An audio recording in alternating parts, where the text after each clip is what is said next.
Assalamualaikum warahmatullahi wabarakatuh. Kami dari kelompok 10, Proyek Statistika ST13 akan mempresentasikan proyek statistika dengan judul Dampak Kualitas Pendidikan Terhadap Ketimpangan Ekonomi Masyarakat.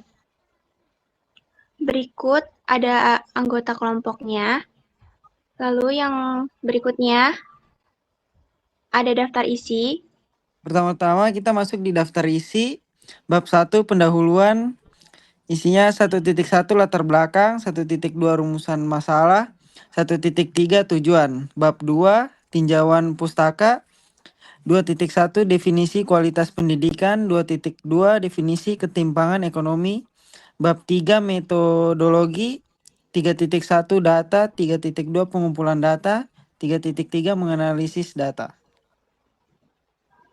Lalu berikutnya ada 1.1 latar belakang. Yang pertama, pentingnya pendidikan dalam pembangunan ekonomi. Lalu ketimpangan ekonomi dalam konteks pendidikan.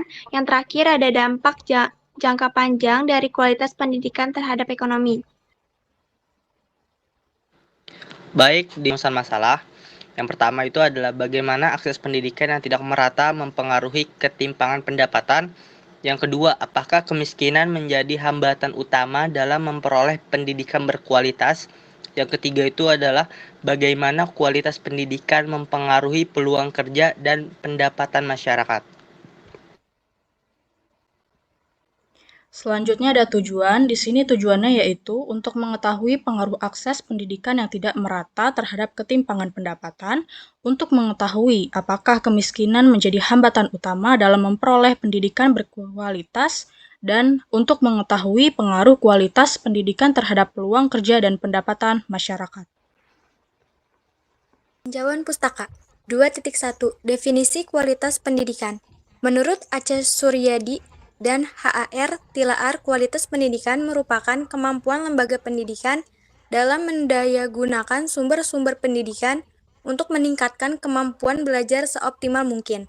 Dan menurut Permendiknas nomor 63 tahun 2009, kualitas pendidikan adalah tingkat kecerdasan kehidupan bangsa yang dapat diraih dari penerapan sistem pendidikan nasional. 2.2 Definisi ketimpangan ekonomi. Menurut Kuncoro 2006, ketimpangan mengacu pada standar hidup yang relatif pada seluruh masyarakat karena kesenjangan antara wilayah, yaitu adanya perbedaan faktor anugerah awal.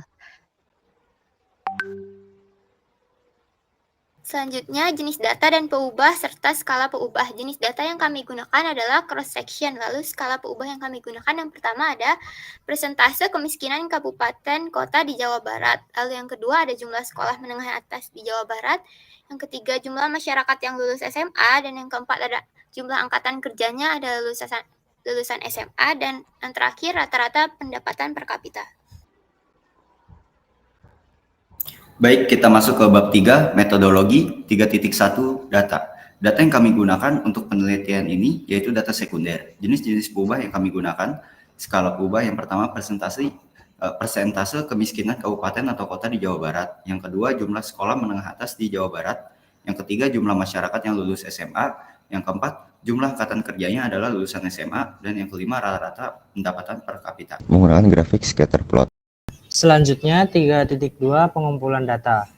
Data cross-section mengumpulkan data sekunder dari berbagai sumber seperti BPS, data tingkat pendidikan, tingkat kemiskinan, dan distribusi pendapatan. Lalu Kementerian Pendidikan dan Kebudayaan yaitu data mengenai kualitas dan pendidikan. Selanjutnya yaitu menganalisis data. Kita akan mencari tahu apakah ada pola tertentu, misalkan apakah ada orang dengan pendidikan tinggi cenderung memiliki pendapatan tinggi dibandingkan orang dengan pendidikan yang lebih rendah atau sebaliknya.